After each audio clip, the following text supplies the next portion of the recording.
centro da nossa videoreflexão, e a doutora Núcia disse-me que ia falar com ela sobre a questão da duração e as questões. Pois, as questões é normal, e era isso que nós devíamos suscitar às pessoas que comentassem e eventualmente colocassem algumas questões aos dois intervenientes, e eu também poderei ser solicitado em nome do Museu de Angra dizer alguma coisa. A duração, estou convencido que entre 1 hora e pouco, máximo 1 hora e meia, terminaríamos a videoreflexão. Cada um de cada vez. Sendo assim, eu não consigo aceitar. A sua conta fica as permissões de aceitar quem quiser entrar. Ok. E eu consigo controlar quem é que fala, quem é que não fala. Não é melhor seres tu a fazer isso? Mais cansativo. Digo eu. Quem é que está? Pois, é melhor. Exatamente. Qual era a cena de eu aceitar e não aceitar por causa do mútuo? O aceitar para entrarem. Não, estou a dizer, porque é que eu ia ficar host? Ou com o host? Sim, para como é que está a orientar quem é que vai falar ou não, faz mais sentido ficar a controlar. Mas aqui tu estás pertinho de mim. Também pode ser, também posso. Bom, agora vai ter a palavra o senhor não sei quantos e faço assim e dás-lhe é melhor. Pode ser. É melhor. Então, só dá para fazer um de cada vez. Só há um host de cada vez, é preferível ser. Ok. Make host. Ok, fica assim. Não faz sentido, claro. A pensar agrada para meter.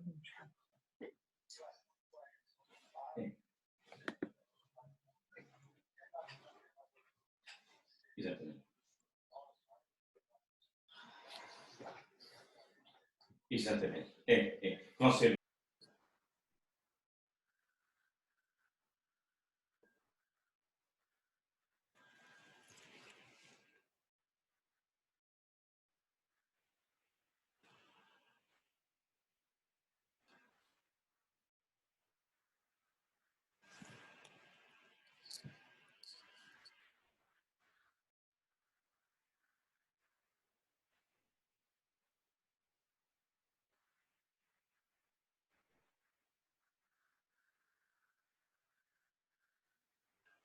Olá, Rogério, estás-me a ver? Alô, boa noite, Margarida. Estou sim, senhor. Estou Olá, a vê-la, estou a vê-la muito bem. Ok. Eu pedia, até nós iniciarmos, a quem está online... Que desligasse. Ok. O microfone, basta só o bem. microfone, Margarida, Okay. basta o microfone. O vídeo é bom para nós nos vermos. Obrigado.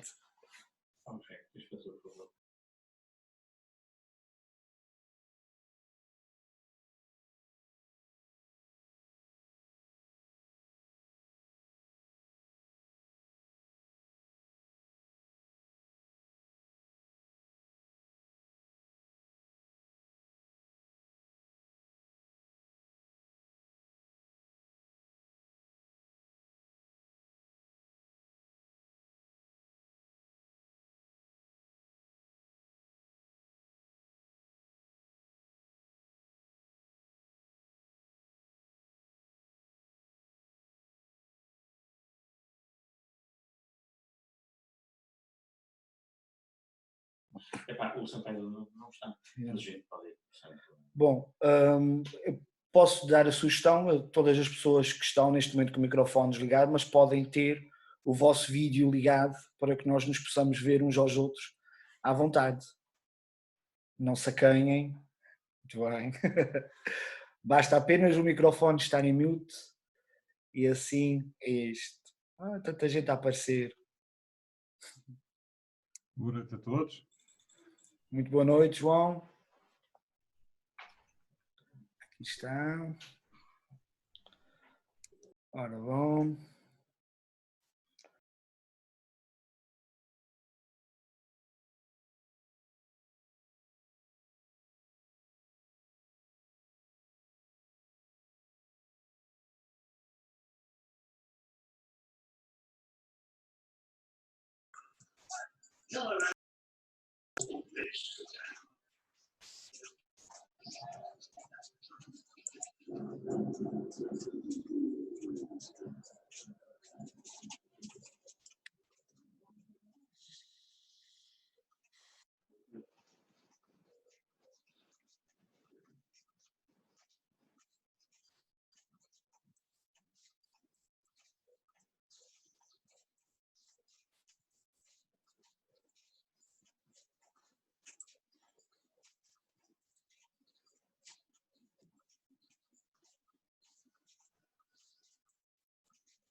Bom, ora, muito boa noite a todos. Bem-vindos a esta videoreflexão Museus em Contexto de Pandemia e Agora. Uma atividade organizada pelo Museu de Angra para assinalar o dia, a Noite dos Museus e integrada nas comemorações do Dia Internacional do Museu, que se celebra na próxima segunda-feira. Para esta reflexão contamos com a participação do embaixador Sampaio da Nova, representante permanente de Portugal junto à Unesco, e de João Neto, presidente da Associação Nacional Portuguesa de Museologia. Contamos igualmente com a participação de diversos colaboradores do Museu, de Angra do Heroísmo, embora qualquer pessoa possa também participar, uma vez que estamos a ser transmitidos em direto, via Zoom e via Facebook. Estamos a monitorizar os vossos comentários, as vossas mensagens e poderão participar a qualquer altura. Da minha parte, resta-me agradecer o amável convite que me foi feito para desempenhar este cargo de moderador. Espero corresponder às vossas expectativas. E assim, sem mais demoras, passaria a palavra ao diretor do Museu de Angra do Heroísmo, Dr. Jorge Bruno, para umas breves palavras. Boa noite a todos, bem-vindos.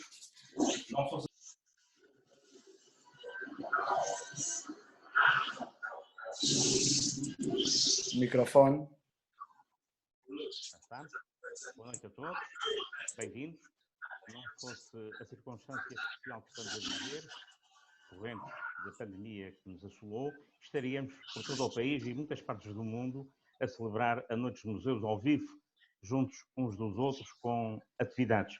Mas também essa situação que nos ocorreu obriga-nos a reinventar-nos e a tentarmos encontrar formas de nos mantermos unidos em reflexão sobre aquilo que, no fundo, é o nosso objetivo, que é a missão dos nossos museus, que tem, acima de tudo, uma missão de segurança das suas coleções, também neste momento a segurança dos seus funcionários e dos seus utentes, mas também, naturalmente, o envolvimento do público. E é nessa medida que vos convidamos para estarem connosco hoje aqui, fazermos uma videoreflexão sobre o que é que está a acontecer neste momento nos museus face a este contexto de pandemia.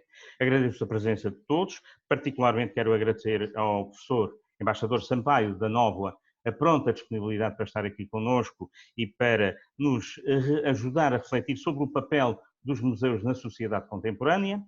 Também ao Dr. João Neto, o presidente da APOM e meu colega diretor do Museu da Farmácia, que também nos vai trazer aqui uma reflexão sobre os novos caminhos impostos aos museus em tempo de pandemia. Quero agradecer ao Dr. Rogério Sousa, o gestor cultural, que acedeu também desde a pronta hora, desde a primeira hora, para estar aqui connosco a moderar este debate. Para além das suas qualidades de gestor cultural, interessava-nos também ter aqui uma pessoa muito familiarizada com estas novas tecnologias que nos juntam, as tecnologias digitais. Daí também, por essa via, lhe agradecer a disponibilidade, agradecer à Sociedade Filarmónica de Instrução e Recreio dos Artistas, o sítio onde nós concentramos aqui o núcleo base desta videoreflexão, para podermos estar a partir daqui convosco nesta Noite dos Museus. Muito obrigado a todos. Eu passo de imediato a palavra novamente ao Rogério Sousa, moderador desta videoreflexão. Bom, muito obrigado. Antes de passar a palavra aos nossos ilustres oradores, gostaria apenas de chamar a atenção dos participantes sobre aqui duas regrazinhas de funcionamento para que esta atividade corra da melhor maneira. Em primeiro lugar, por defeito, já pedi, à medida que foram entrando nesta plataforma, e também àqueles que, através do Facebook, depois entrem, o favor de colocarem o seu microfone em mute. O vídeo podem mantê-lo e devem mantê-lo para nós nos podermos ver e apaziguar esta noção de distância, mas o microfone está desligado para evitar interferências indesejadas. E em segundo lugar, o pedido de palavra que seja feito por ou uma forma de saudação, algo que nos visualmente permita perceber que a pessoa está efetivamente a pedir a palavra, ou então através do chat direto, quer para o Museu de Angra, para o participante do Museu de Angra, ou quer para mim, aqui através do chat, e dizer que peço palavra para que nós possamos seriar os participantes e que isto corra escoitamente. Pedia, quer aos oradores, quer aos participantes, uma capacidade de síntese e uma capacidade para que este debate decorra de uma forma célere e fluida, uma comunicação entre os 5 e 7 minutos da parte dos oradores, e vou passar então a palavra ao professor António Sampaio da Nova, doutor em Ciências de Educação pela Universidade de Genf, em Suíça, e doutor em História Moderna e Contemporânea pela Universidade de Paris, Sorbonne. Iniciou a sua carreira universitária na Universidade de Genf como assistente e, a partir de 86, ingressou na Faculdade de Psicologia e de Ciências da Educação da Universidade de Lisboa, tornando-se professor catedrático em 96. Entre 1996 e 99 é consultor para os assuntos da educação da Casa Civil do Presidente da República, Jorge Sampaio, e em 2012 preside as comemorações do Dia de Portugal, de Camões e das comunidades portuguesas. Entre 2006 e 2013 é reitor da Universidade de Lisboa, conduzindo o processo de fusão da Universidade de Lisboa e da Universidade Técnica de Lisboa, e em 2016 candidato independente às eleições presidenciais, tendo obtido 23% dos votos, e a partir de abril de 2018 é o representante permanente de Portugal junto da Unesco. Sr. Professor, tem a palavra. Muito boa noite e muito obrigado. Enfim, um cumprimento ao diretor do museu, um cumprimento também ao moderador, um cumprimento ao João Neto, enfim, um cumprimento a todos aqui. Dizer que eu já o repeti várias vezes, mas digo outra vez, a única região do mundo a que eu não posso dizer que não é os Açores. Portanto, a única região do mundo em que eu direi sempre sim a qualquer convite, e aqui estou presente pela grande amizade que tenho pelos Açores, pela maneira extraordinária como os Açores receberam os meus pais, enfim, numa fase importante da vida deles, enfim, por tudo que os Açores representam na nossa história e no nosso futuro. Dirigir a todos também uma palavra de solidariedade neste tempo difícil, uma palavra de prudência, mas também de confiança. Eu, sem cairmos na arrogância da ciência, a ciência por vezes é muito arrogante, mas temos que ter uma grande confiança na ciência, nesta ciência aberta, partilhada, que está a acontecer em todo o mundo, e eu tenho muita confiança em relação à possibilidade de encontrarmos não soluções definitivas para esta crise, mas de irmos encontrando soluções que nos permitam viver melhor a situação desta crise. Como o Sr. Diretor recordou, esta é a Noite dos Museus. Nós tínhamos previsto na Unesco que fossem 11 dias dedicados a Portugal. Íamos abrir estes 11 dias com o dia 5 de maio, o Dia Mundial da Língua Portuguesa, com uma exposição do Cruzeiro Seixas, que abriria com este quadro que eu tenho aqui atrás de mim, em homenagem a Mário de Sá Carneiro, intitulado Ruínas da Cidade Futura. O Cruzeiro Seixas faz este ano 100 anos, portanto era o primeiro Dia Mundial da Língua Portuguesa e os 100 anos do Cruzeiro Seixas, e íamos terminar justamente no dia 16 de maio, hoje à noite, com Portugal a patrocinar a Noite dos Museus na Unesco e a termos um conjunto importante de atividades. Enfim, não foi possível, aqui estamos noutras tarefas, aqui estamos de outra maneira a celebrar este dia através de uma reflexão entre todos nós. Serei muito breve, julgo que o mais interessante aqui é a possibilidade de algum diálogo entre nós, e creio que para assinalar 3 ideias, não necessariamente relacionadas diretamente com esta pandemia, mas que eu julgo que são importantes para mim quando eu penso na questão dos museus. O museu para mim, e esta é a primeira ideia, tem sobretudo uma dimensão patrimonial, de um registro, de uma memória, de uma história, de uma coleção, de um acervo, de uma conservação. E esse património e essa história são absolutamente essenciais para os tempos que vivemos. Isto é, nós não conseguimos dar sentido ao que estamos a viver. Nós não conseguimos dar sentido à realidade que estamos a viver se não tivermos em conta esse património, se não tivermos em conta essa história, se não formos capazes de inserir o que nos está a acontecer num processo que é mais amplo, e esta procura de sentido é muito interessante na maneira como as pessoas têm frequentado muitas dimensões culturais, muitas dimensões patrimoniais, como têm aproveitado para fazer coisas, desde filmes à visita de museus virtual, que muitas vezes não têm a possibilidade de fazer num dia-a-dia um pouco frenético em que todos vivemos. Vinha de antes, não é de agora, mas acentuou-se com esta pandemia, acentuaram-se 2 movimentos muito diferentes.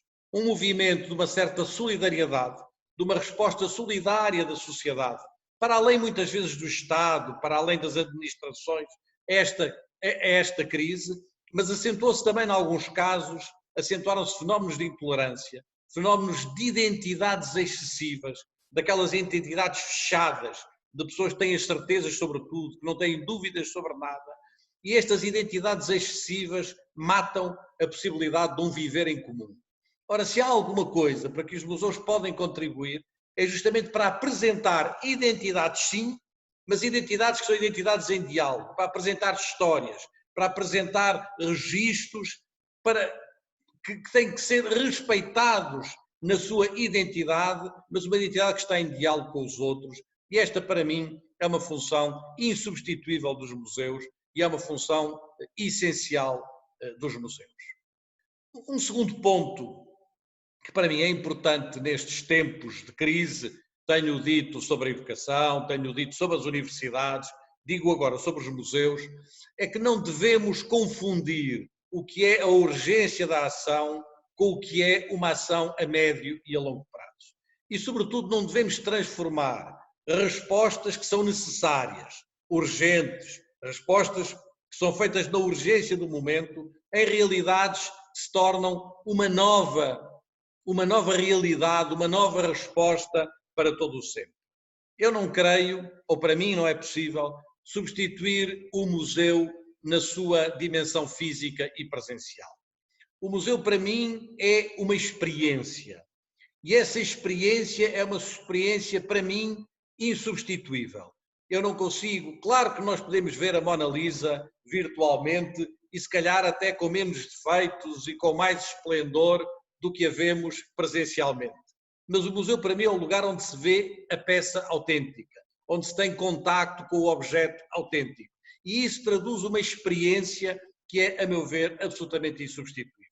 Certamente que o virtual, os museus virtuais, têm uma potência impressionante de chegar a todo o mundo, de permitir que todo o mundo possa estar em contacto com coisas, com realidades, com objetos, de outra maneira não teriam a possibilidade de conhecer, mas nada, na minha opinião, substitui essa experiência presencial, essa experiência única que é podermos visitar e estar em contacto com peças, com objetos, com realidades que, de outra maneira, que são essenciais na construção da nossa história e da nossa experiência pessoal. E, em terceiro lugar, a ideia do museu como um espaço que não é apenas um espaço do passado. É um espaço onde se constroem futuros. É um espaço onde se pensam futuros. É um espaço que tem uma dimensão criativa, inevitavelmente, nos tempos que correm e na sociedade do século XXI, e mais ainda com esta aceleração que a história nos trouxe com a crise do Covid-19. E essa dimensão pode-se expressar através do virtual, certamente. Essa dimensão pode-se expressar através das reflexões como as que estamos aqui a fazer. Essa dimensão pode-se expressar de maneiras muito distintas, mas ela é essencial para dar força, para dar conteúdo ao que é o museu no século XXI. O museu é um lugar de criação também, o museu é um lugar de pensamento sobre o futuro, o museu é um lugar onde se constrói uma relação criativa com as sociedades e é aí que está grande parte da sua força e não é apenas, por muito importante que seja, e esse foi o meu primeiro ponto, um lugar de coleções, um lugar de acervos, um lugar de registro e de preservação de um património. Estes três pontos, para mim, são essenciais para pensar os museus e esta criatividade que se vê em tantos museus no mundo inteiro, esta capacidade de nos pôr a pensar e a pensar em conjunto é certamente decisiva e central. Não tenho conhecimento direto, mas estou certo que por esse mundo inteiro já há muita gente a construir o Museu da Pandemia, já há muita gente a recolher objetos, não é? Que estão por aí, desde máscaras a tudo o resto, e que dentro em breve nos serão apresentados também já os museus daquilo que estamos a viver, o museu do que estamos a viver na nossa contemporaneidade. E essa é, para mim, a grande força dos museus, como também de outras instituições, e é uma força em que os museus são, na minha opinião, insubstituíveis. Talvez ninguém o tenha dito melhor, ainda que falando de outra realidade, do que o Marcel Proust, não é? E por aqui termina esta minha primeira intervenção, na sua obra de referência Em Busca do Tempo Perdido, no volume 12, A Prisioneira, em que ele utilizava uma expressão que para mim sintetiza muito do que eu procurei aqui partilhar convosco nesta primeira intervenção. Dizia ele, e cito de cor, que a verdadeira viagem da descoberta não é chegar a novas terras, não é descobrir novas terras, não é descobrir novas realidades. A verdadeira viagem da descoberta é sermos capazes de ver com os olhos do outro, com os olhos de 100 outros, sermos capazes de ver os universos que os outros veem, que os universos que cada um dos outros carrega, sermos capazes desta multiplicidade de olhares, e isto é uma multiplicidade de compreensões. Esta multiplicidade de olhares e de compreensões, hoje, nas sociedades do século XXI, é, na minha opinião, uma das missões centrais dos museus, e essa missão tornou-se ainda mais visível com esta pandemia que estamos agora a viver. Muito obrigado, professor, pelas suas palavras. Passava agora a palavra ao Dr. João Manuel Martins Neto, licenciado em História pela Universidade de Lusíada, de Lisboa, e pós-graduado em Direito de Património pela Faculdade de Direito da Universidade de Lisboa, com uma vasta experiência de mais de 26 anos de trabalho e investigação na área da História e Museologia da Saúde e Farmácia. Foi diretor de 2 museus internacionais dedicados à História da Saúde e Farmácia em Lisboa e no Porto, tendo conquistado os prémios do Melhor Museu Português de 97, Melhor Projeto Farmacêutico em 99, Prémio Nacional de Design e Comunicação 2001, Prémio Museu Europeu do Ano, Museu Nomeado 2004 e Melhor Programa Educacional 2010. É presidente da Associação Nacional Portuguesa de Museologia, membro do Conselho Nacional de Cultura, Museus e Conservação, correspondente nacional do Fórum Europeu de Museus, membro do Conselho de Administração da Associação Nacional de Museus da Ciência Portuguesa e professor associado de História da Medicina na Faculdade de Medicina de Lisboa, Universidade de Medicina de Lisboa. Professor João, tem a palavra.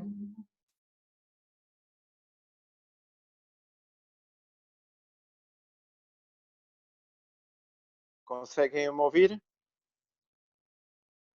Sim, senhor. Portanto, muito bem, boa noite a todos. Quero agradecer este amável convite. Agradecer as palavras também do professor Sampaio da Nova. Um grande abraço a todos no Museu da Angra. Um excelente trabalho que vocês têm tido ao longo deste tempo, sempre em prol da museologia, mas sobretudo em prol das pessoas. Eu gostava só aqui de esclarecer, antes de falar convosco, esclarecer 2 situações. Primeiro, deveriam estar à espera de uma cara mais bonita, que era da minha colega. E acabam por apanhar um rapaz aqui de bigodes. Portanto, espero que não estrague aqui esta conferência. Segundo, há 2 aspectos que, daqueles que me conhecem, que eu gosto sempre de salientar. É o ser monárquico e o ser sportinguista. Isto é para estarem à vontade para perguntar se eu votei do professor Sampaio da Nova ou não. Sendo monárquico, estou à vontade nesta questão. Vamos a ver. Eu gostava até de perguntar ao professor Sampaio da Nova se ele não gostaria de ser o Ministro da Cultura. Porque, infelizmente, nestes últimos tempos não temos tido um Ministério da Cultura no nosso país. E isso viu-se muito bem que neste período e perante este problema e da reabertura, como é que foi possível só na quinta-feira ou na quarta-feira aparecerem umas regras para os museus e nunca foi dito que eram umas regras para os museus de todo o país. Isto é lamentável num país que nós precisávamos de estar unidos, muito unidos, no desenvolvimento exatamente da reabertura dos museus. Outras questões que são muito importantes. Foi muito importante que os museus não fechassem para o mundo. Acabámos por estar sempre abertos. Fechámos fisicamente, mas a janela da internet permitiu estarmos abertos, permitiu-nos nós estarmos em contacto com as pessoas, de um modo virtual, mas nunca deixámos. Isso mostrou muito bem também a resiliência e a coragem e a atividade e a paixão que os museólogos e todos aqueles que estão envolvidos com os museus abraçam a nossa área. Não paramos, nunca paramos. Fomos buscar exatamente aquilo que nós tínhamos à mão, muitas vezes eram os vídeos antigos, eram documentários antigos, uns fizeram novos, mas praticamente todos os dias, as pessoas tiveram acesso à cultura e ao património. Eu julgo que essa foi das maiores vitórias que nós nos museus poderíamos dar às pessoas. Claro que houve outros museus, como o Museu de Angra e outros, e poucos outros, peço desculpa, que mantiveram um contacto presencial. Manter um contacto presencial é o nosso grande desafio para o futuro.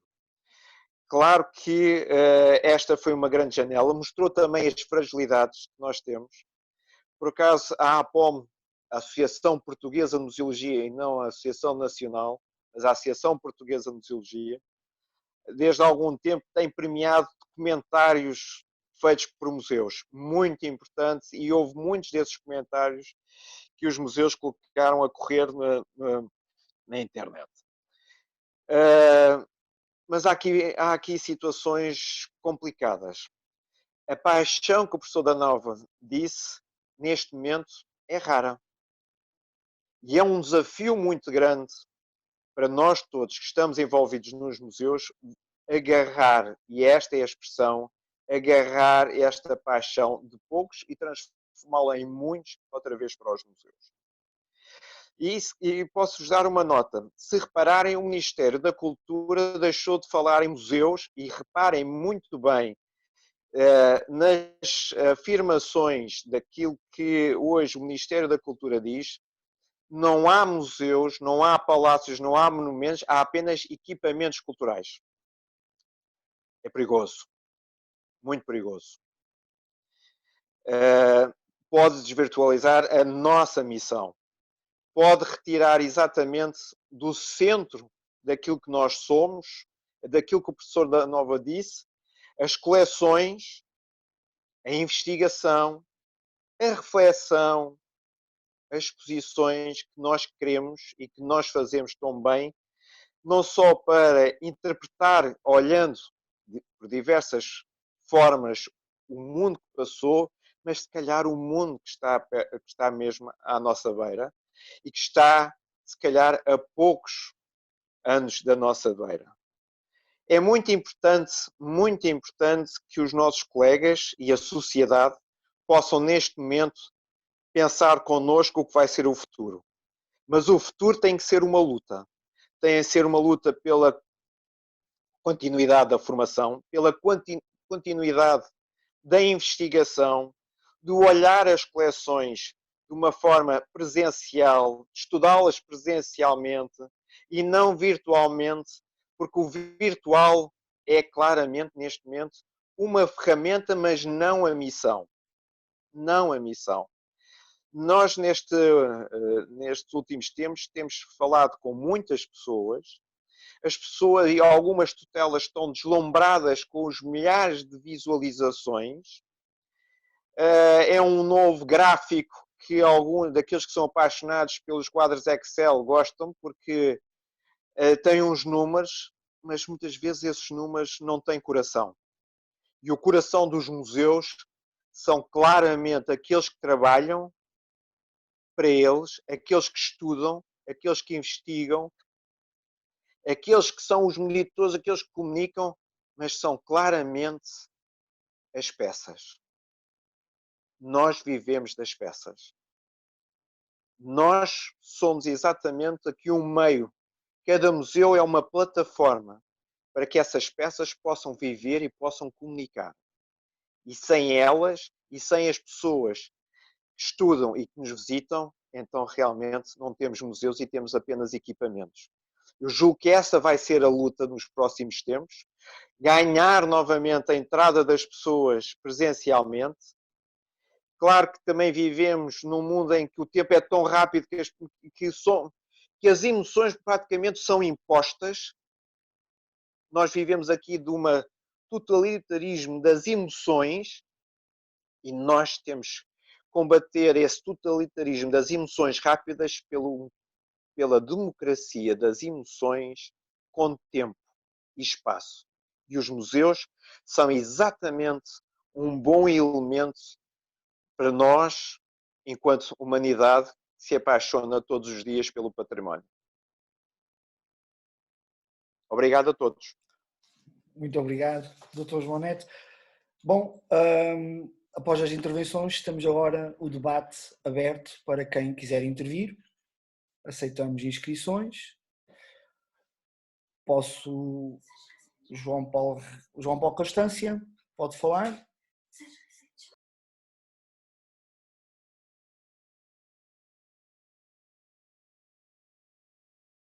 Muito obrigado, muito boa noite a todos.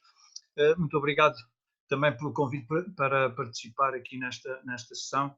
Uma palavra especial, não só à organização, mas também aos nossos oradores, ao professor Sampaio, ao professor João Neto.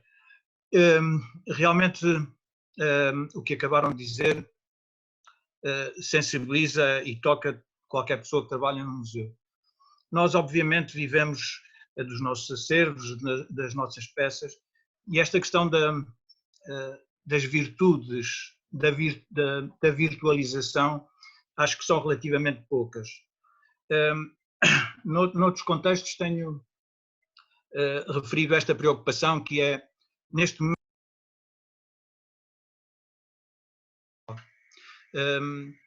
mesmo nestas alturas de pandemia que sentimos todos confinados, a tendência foi procurar, obviamente, o digital. Numa altura em que se começou a telescola, a grande preocupação, e eu vi isso, foi o excesso de oferta e a dificuldade muitas vezes que há em selecionar aquilo que é realmente um bom produto. Isto, obviamente, não é uma missão muito marginal para os museus. Nós realmente temos que saber contar histórias, nós temos que ser os tais portais para o passado e, eventualmente, para o futuro.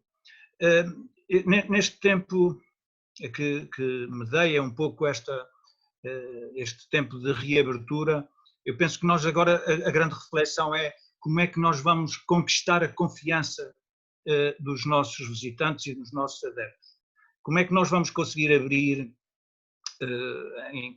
em condições, não é só de segurança, mas também de confiança? Como é que vamos conseguir transmitir essa confiança?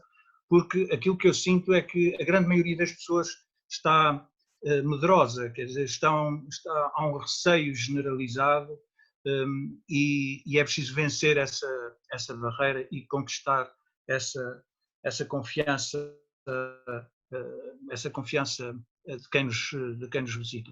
Portanto, eu penso que este vai ser um dos grandes desafios para os próximos tempos. Eventualmente, não sabemos se estas ondas são de vai e vem, mas obviamente temos que estar preparados para elas. Temos muito que aprender e penso que todos nós já aprendemos muito com este vírus. Uma das coisas que eu pessoalmente aprendi foi que, afinal, nós tínhamos ferramentas que nos aproximam. De um momento para o outro passámos a usá-las. A verdade é que usávamos muito pouco estas ferramentas, que pareciam, negligenciávamos-las, mas a verdade é que nós ainda por cima que vivemos em ilhas e temos barreiras naturais, há aqui uma lição que temos que tirar. Para além desta, outras, como por exemplo os movimentos de solidariedade que apareceram e que, enfim, e que nos fizeram de alguma maneira todos também tentar comportarmos como uma sociedade. Só um último registro. Realmente já há quem esteja a preocupar-se com uma coleção Covid. Nós já recebemos um desafio da Galeria da Biodiversidade do Porto, do Museu de História Natural do Porto, exatamente nesse sentido, constituir uma coleção Covid para memória futura daquilo que se fez para combater esta pandemia. Portanto, esses objetos já estão a ser procurados, não só os objetos, os protocolos e tudo o que está associado, para que se registre também este momento. A museologia a funcionar na atualidade. E muito obrigado mais uma vez. Muito obrigado, João. Alguém quer participar? Sérgio Rezendes, pode. Boa noite a todos. Um abraço especial à organização por esta excelente ideia e aos nossos dois oradores. A minha pergunta vem um pouco na sequência da pergunta do João Paulo Constância.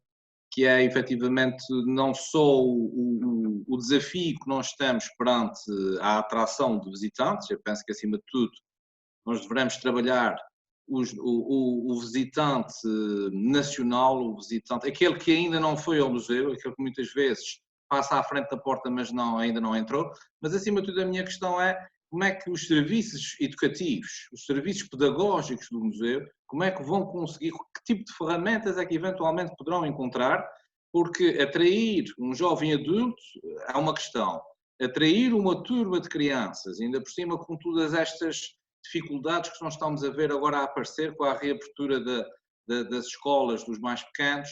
Portanto, isso levanta ainda uma outra dimensão aos serviços pedagógicos, que já de si constituem sempre um desafio, é sempre um desafio permanente, mas que agora têm uma dupla ou uma tripla dificuldade, porque efetivamente não consigo, pelo menos para já, ver assim grandes soluções, mas obviamente que elas existem. E as crianças, portanto, apesar de gostarem do visual, acima de tudo, dão privilégio ao tacto, dão privilégio às experiências, pelo que efetivamente penso que os serviços pedagógicos têm uma responsabilidade aqui muito maior ainda do ponto de vista da atração do público-alvo. Obrigado. Muito obrigado pela participação, Sérgio. Mais alguma... Eu se calhar lançava aqui Olha, Lígia Mateus, faz favor, pode tirar o mute do microfone. Boa noite. Olá, boa noite a todos. Cumprimentar aqui, agradecer antes de mais, em nome da Associação de Turismo Militar Português, o convite para estar aqui presente. Cumprimentar aqui os promotores também desta iniciativa, o Dr. Jorge Bruno e a toda a sua equipa. Dar-lhes parabéns também e cumprimentar os nossos oradores também e moderador. Pegando aqui um bocadinho naquilo que já foi dito e não me querendo todo repetir, eu penso que esta questão que o Sérgio Rezendes falou agora, da questão dos serviços educativos, e eu acho que é a altura também de apostar aqui na educação patrimonial, não é? Obviamente que isto tudo é um desafio neste momento, não é? Não sabemos bem como é que as pessoas também vão reagir. Obviamente que esta questão da confiança talvez seja o ponto de partida para este início, não é? Ou este reinício. Obviamente que não vai ser fácil. Eu acho que já agora devemos apostar na questão também da comunicação, não é? Porque já que temos estas plataformas, porque não também aproveitá-las da melhor forma e saber comunicar este património, não é? E se calhar aqui também é preciso uma abertura de mentalidades, haver aqui também uma abertura para novas ideias, porque eu acho que estamos num momento de reorganização, não é? Vão surgindo novas ideias, novos desafios. E obviamente que é preciso aqui uma abertura também dessas mentalidades para também assumirem aqui novas atividades e novos eventos nesta questão. A parte da investigação, obviamente, acho que continua a ser muito importante e sem isso não vamos a lado nenhum, não é? Mas a questão aqui destas sinergias, eu acho que temos que manter estas redes ativas. Sim, senhor, queremos chamar, obviamente, as pessoas aos museus, não é? Visitar novamente aos museus, apostar, lá está, nesta questão inicial do mercado interno, porque até as fronteiras abrirem, não é? Não temos outra hipótese. Mas continuar realmente a partilhar estas ideias e através destas plataformas acho que é importante. E também, pelo menos, tentar que o público participe mais ou pelo menos contribuir aqui um bocadinho também para esta questão da educação patrimonial, como eu referi. Acho que é por aí o caminho. Pronto, e da parte da Associação de Turismo Militar Português vamos continuar aqui também a divulgar esta questão do património histórico-militar, também é um pouco essa nossa missão.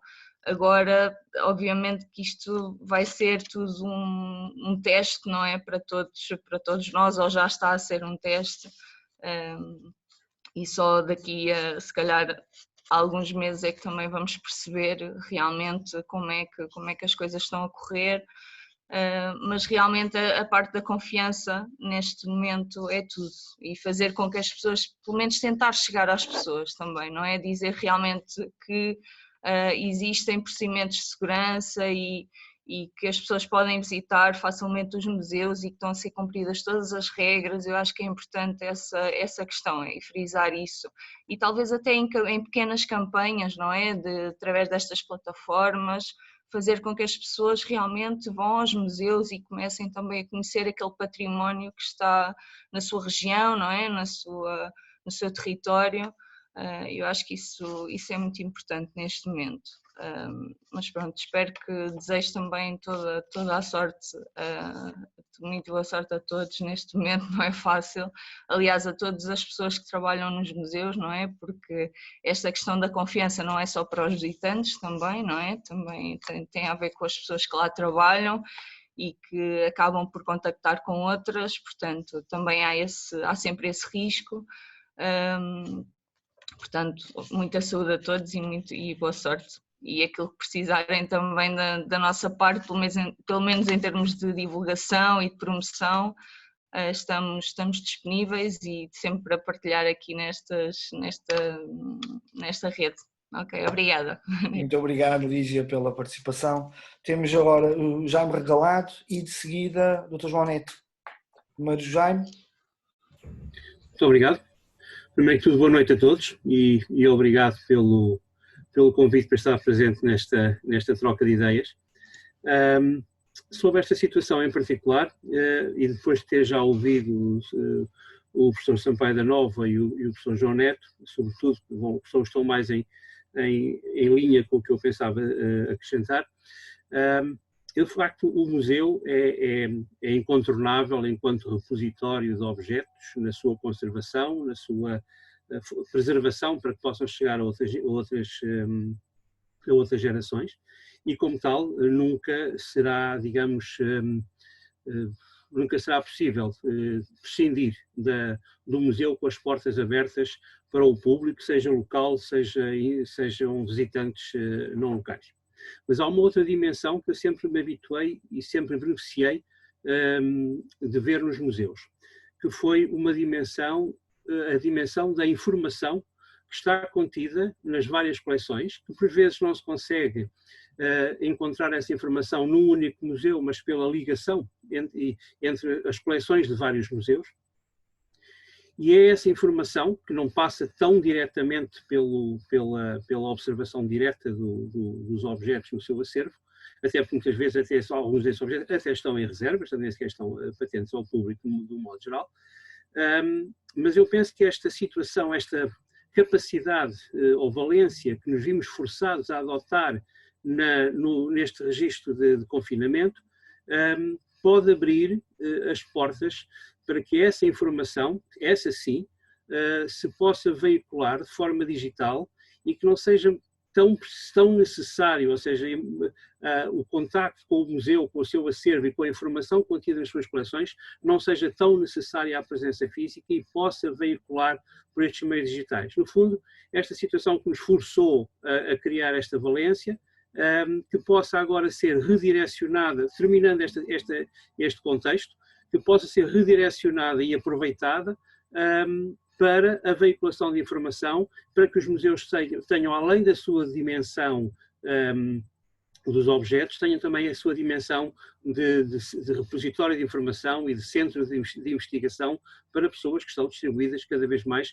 por todo o mundo e que interatuam e que precisam de interatuar até com mais do que um museu simultaneamente. Portanto, que esta plataforma funcione não só bidirecionalmente entre o museu e um potencial utilizador, mas também em ligação com os restantes museus. Portanto, eu penso que aqui, embora seja importante tudo o que até aqui foi dito, em preparar a reabertura a vários níveis, quer ao nível da segurança, quer ao nível da motivação para que as pessoas visitem. Além de tudo isto, eu penso que podemos ter aqui uma oportunidade, tivemos uma oportunidade, ou estamos a ter uma oportunidade de testar algumas capacidades que agora podem ser canalizadas e redirecionadas com outros fins complementares ao tal museu enquanto repositório das suas peças e das suas coleções. Basicamente, é isso que eu queria deixar aqui como nota final, é que vejamos toda esta situação como uma oportunidade que foi forçada, que nos vimos forçados a explorar valências e que agora o façamos de forma mais, não tão reativa, mas mais proativa, com objetivos definidos. Era isto que eu gostava de acrescentar. Muito obrigado, Jaime. Dr. João, tem a palavra? Microfone. Muito bem. Eu vou-vos falar em duas partes. A primeira é ainda como museólogo da APOM, mas depois como diretor do Museu da Farmácia.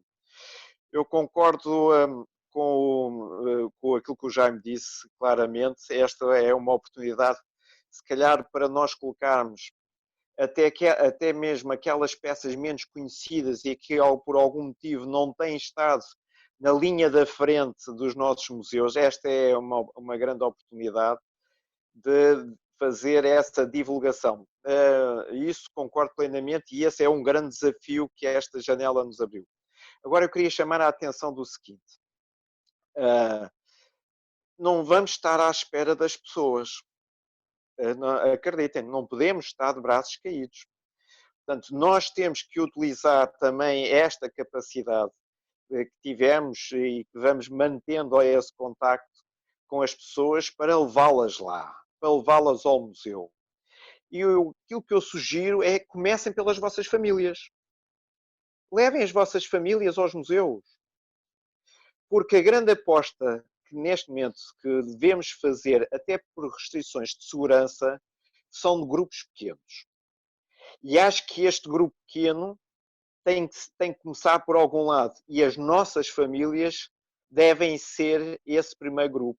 Se vocês começarem pela vossa família, convidarem os vossos vizinhos e começarem a colocar exatamente essas fotos das pessoas dentro dos museus,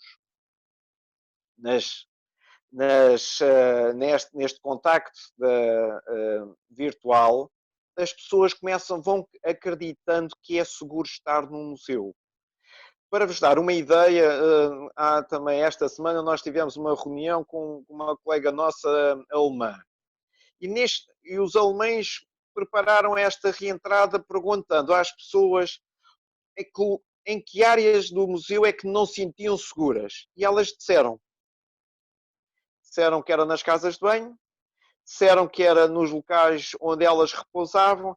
Foi exatamente quando essas primeiras pessoas começaram a ir aos museus, eles mostraram exatamente que até ali, naquela preocupação, estava seguro estar dentro do museu.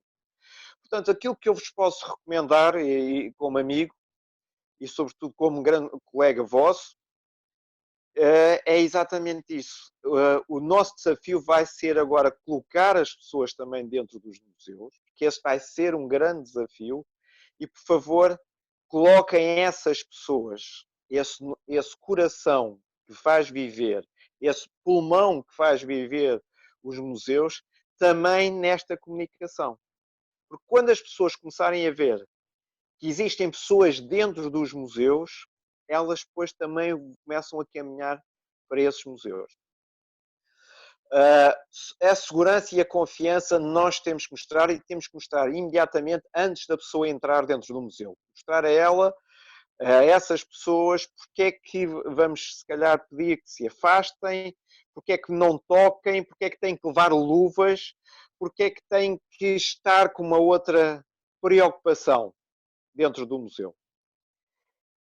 Tendo esse conhecimento, vai ser mais fácil depois as pessoas se sentirem seguras também dentro do museu. E eu julgo que estes são desafios que vão estar muito presentes. O serviço educativo tem que estar dentro e fora. O serviço educativo não pode estar apenas neste momento dentro do museu à espera das pessoas.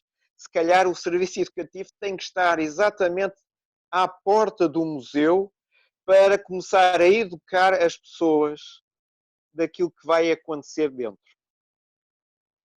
Isto é uma outra perspectiva, mas nós temos que ir, mais do que nunca, à casa das pessoas, temos que ir às escolas para cada um de nós vai ter que ser um pescador com rede para levar estas pessoas para dentro. Agora vou-vos falar em nome do Museu da Farmácia, que é uma resposta já para o professor António Ana Nova, mas também para o João Constância. Oh, meus amigos, então vocês não leem o Diário de Notícias? O Museu da Farmácia, mesmo eu em recuperação de uma operação, nós já estávamos a recolher peças. É só vocês verem, o Museu da Farmácia neste momento é o museu com o maior número de peças de todas as áreas, quer da investigação, da informação, da proteção, neste momento já com peças ligadas ao Covid. E isto para vos dizer o quê? Nós, convosco, podemos fazer a diferença entre todos. E aquilo que eu vos estou a dizer não é só para dizer que o Museu da Farmácia é melhor. Não, nós só seremos melhores se nós unirmos a vontade do Museu da Farmácia, do João Neto, com o professor Nova, com o João Constância e com aqueles que virão a seguir e com a rapaziada da biodiversidade.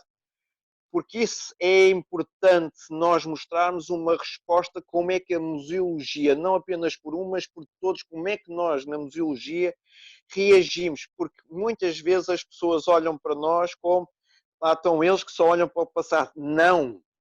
Nós olhamos para o presente, é aquilo que eu costumo dizer, uma coisa que aconteceu há um segundo atrás já faz parte do nosso alcance. E aqui termino. Deixo a palavra ao painel. Muito obrigado, Dr. João Neto. Nós temos aqui participação para a Margarida Ferreira e de seguida o professor António Sampaio da Nova. Pode o microfone, Margarida?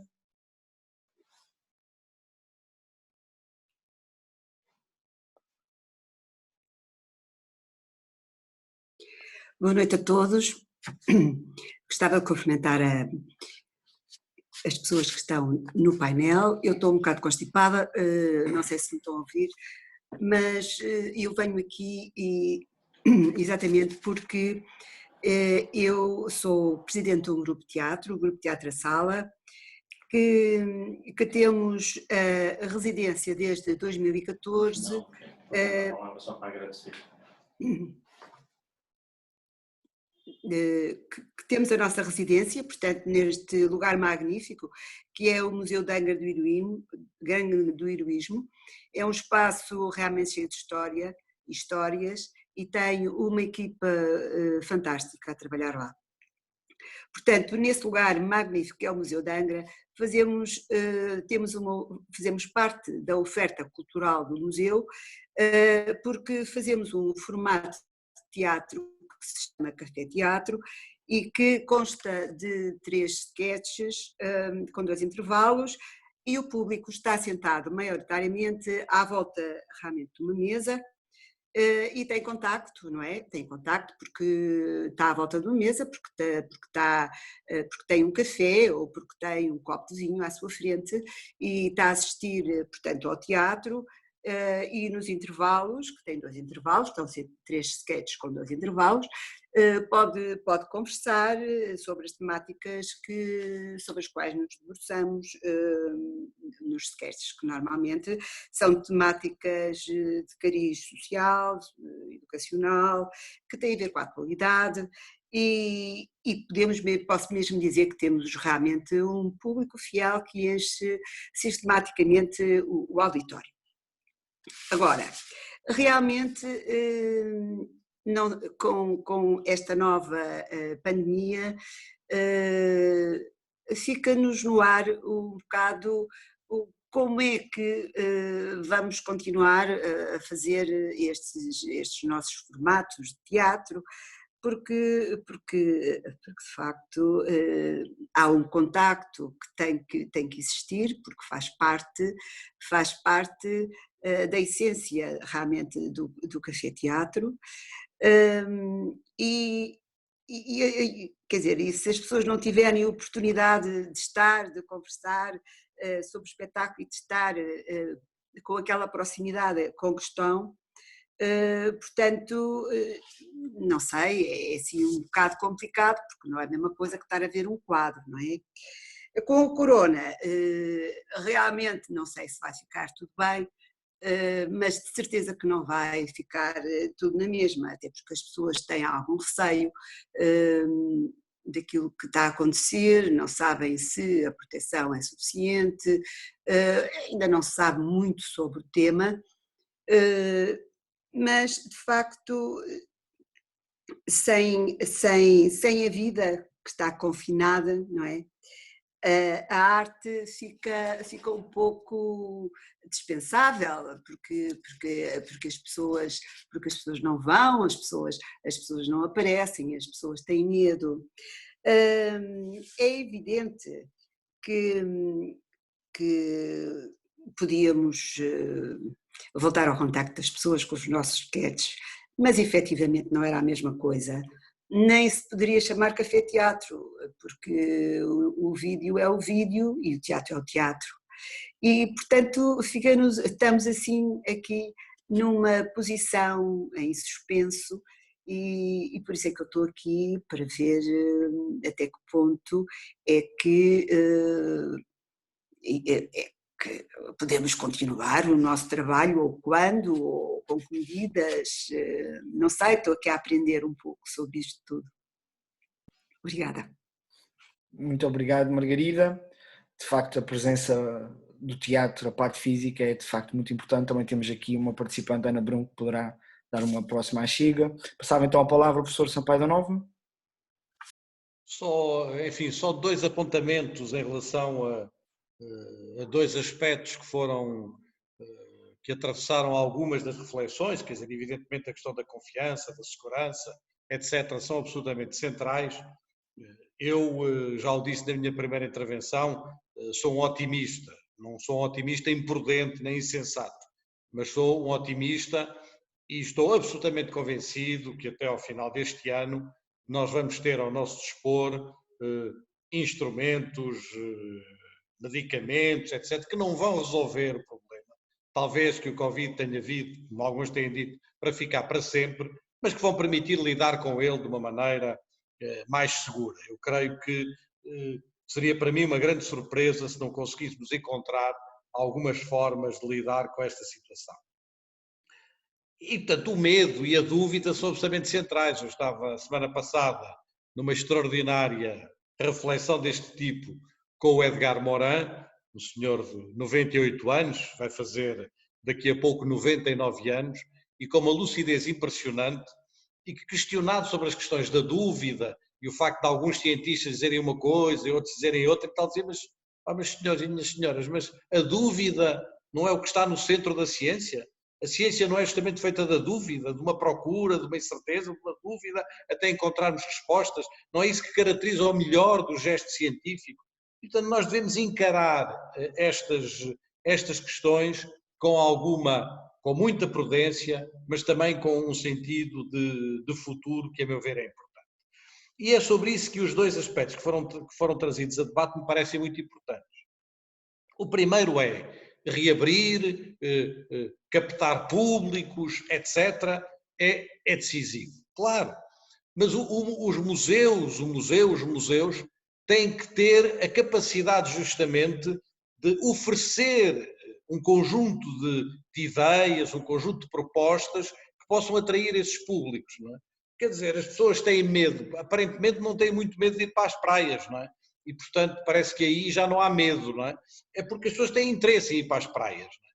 E eu acho que é preciso construir esta ideia do museu como um lugar onde se contam histórias. E isto, obviamente, vai diretamente também ao ponto que acabei de referir sobre o teatro e sobre a arte em geral. E para mim eu não consigo imaginar um museu sem a dimensão artística. Para mim é a mesma coisa, faz parte, a relação do museu com a arte é absolutamente essencial. Esta ideia de contar histórias, de ter um conjunto, é a meu ver central. Eu lembro-me da minha experiência pessoal, que há 25 anos eu fui pela primeira vez viver para os Estados Unidos, para Wisconsin. E na altura eu sou um frequentador, enfim, diário de livrarias, onde eu comprava na altura todos os meus livros. E nessa altura apercebi-me que as livrarias ali naquele lugar onde eu estava, em Madison, e no modo geral nos Estados Unidos, não eram propriamente lugares onde se vendiam livros. O que é uma coisa estranha para mim, porque para mim a livraria é o lugar onde eu ia comprar um livro. Não é? E eles diziam, não, bem, os livros a gente pode mandar vir, pode encomendar diretamente dos editores. A função de uma livraria não é apenas, nem talvez sobretudo, vender livros. É criar um espaço de reflexão sobre os livros, é podermos ser aconselhados sobre os livros que saíram, ou que estão para sair, ou que vão sair, é podermos ter uma relação com o livro, com a cultura, que é diferente, portanto não é apenas um lugar onde se vão comprar livros, é muito mais do que isso. E creio que esta analogia serve também para os museus. Claro que os museus são as coleções, são os acervos, isto é central, a investigação é central, a possibilidade, como foi sugerida, de pormos muita desta informação online é absolutamente central, é absolutamente decisiva, etc. Mas os museus têm que ser essa outra experiência, esse outro lugar onde, pelo lado artístico, pelo lado cultural, pelo lado do diálogo, pelo lado da reflexão, as pessoas vão buscar um conjunto de outras coisas e vão ser confrontados com um conjunto de outras ideias. Não é? E isso, para mim, é o desafio que está perante os museus, que já estava antes da crise. Aliás, eu acho que a crise, num certo sentido, não nos traz nada de novo, ele torna mais evidente muitos problemas que já existiam, mas que de algum modo agora se tornam mais óbvios, se tornam mais nítidos, se tornam mais claros e nos obrigam a dar respostas, e isso é, a meu ver, uma das questões centrais que os museus têm pela frente para os próximos anos. No que diz respeito aos serviços educativos, que são obviamente uma peça central de todos os museus em todos os lugares do mundo, eu creio que nós devemos ter consciência de que a escola, enquanto escola, está a sofrer também muito com estas mudanças. E obviamente que a escola do futuro também não vai ser transformada numa telescola, quer dizer, seria um empobrecimento absolutamente brutal para todos nós se a escola fosse transformada numa telescola para o futuro. Teve que ser assim, provavelmente não havia outra alternativa. Mas esperamos todos que rapidamente deixe de ser assim. Mas a escola também não vai voltar ao que era, a escola também não vai voltar ao mesmo tipo de rotinas que tinha.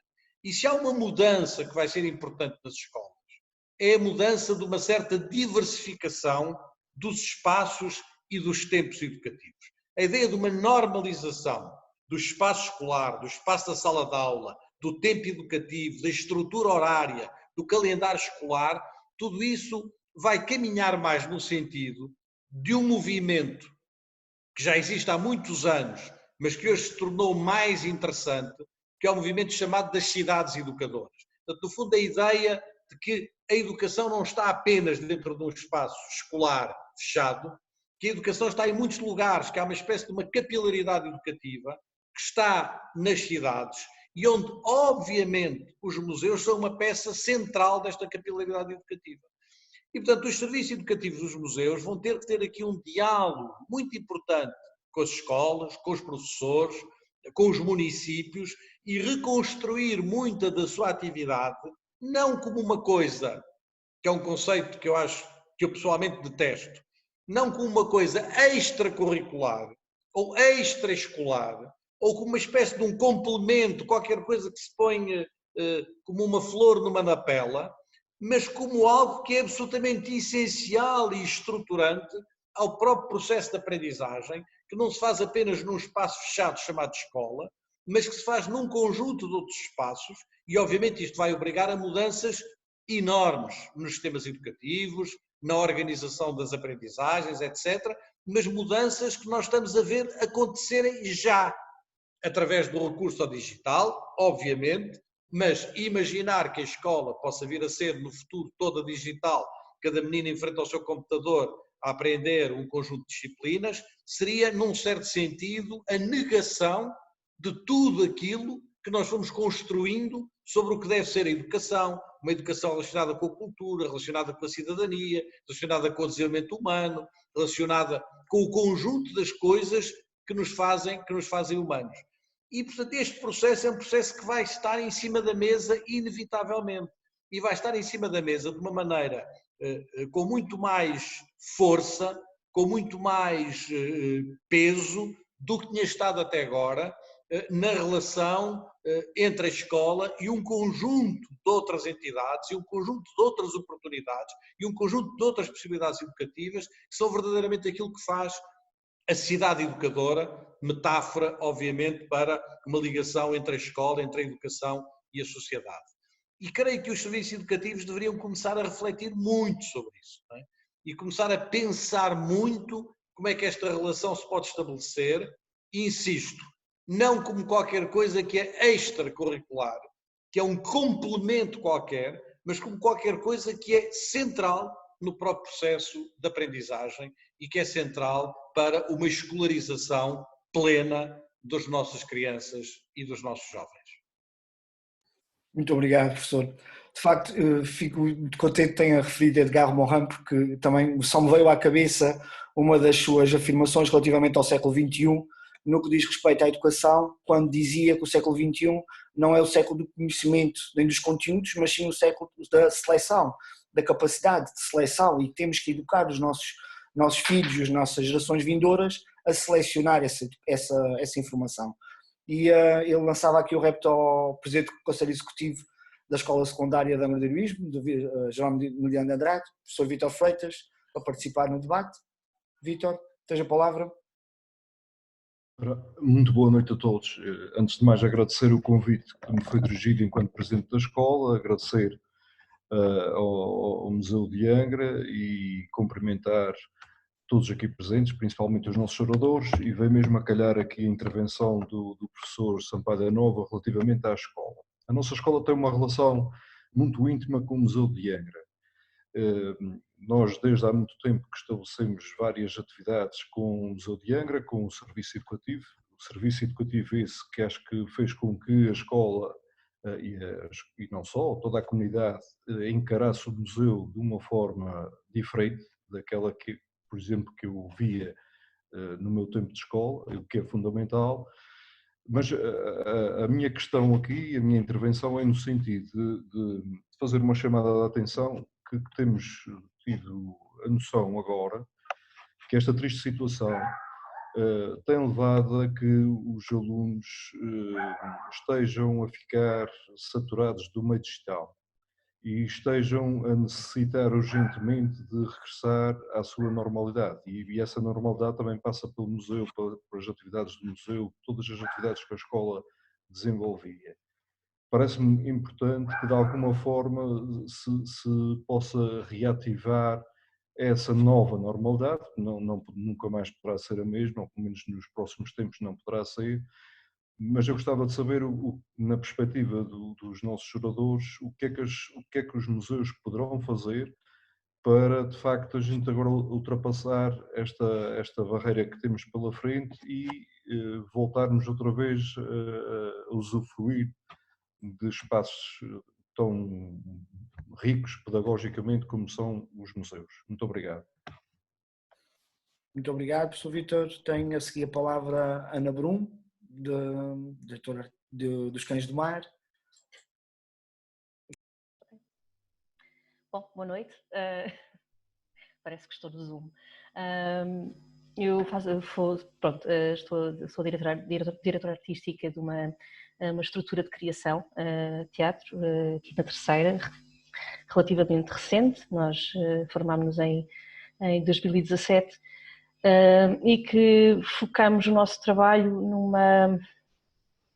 num trabalho de recolha de histórias e memórias dos Açores, da sua relação com o mundo, das suas viagens, dos açorianos, da diáspora açoriana, mas também das suas tradições. Ou seja, tentamos, usando uma linguagem atual,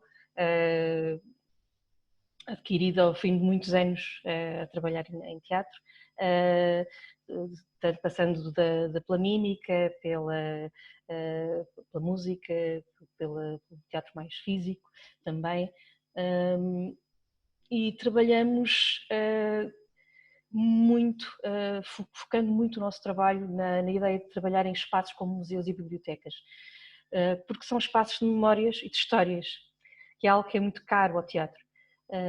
E para nós, trabalhar com o Museu de Angra, que o fazemos com uma regularidade mais ou menos anual, vamos lá espreitar e somos muito bem recebidos.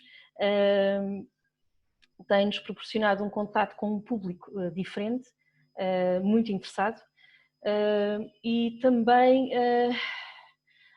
uma junção daquela que é a nossa criação, a nossa procura em contar histórias e memórias, com o próprio espaço, que é um espaço que é muito adequado.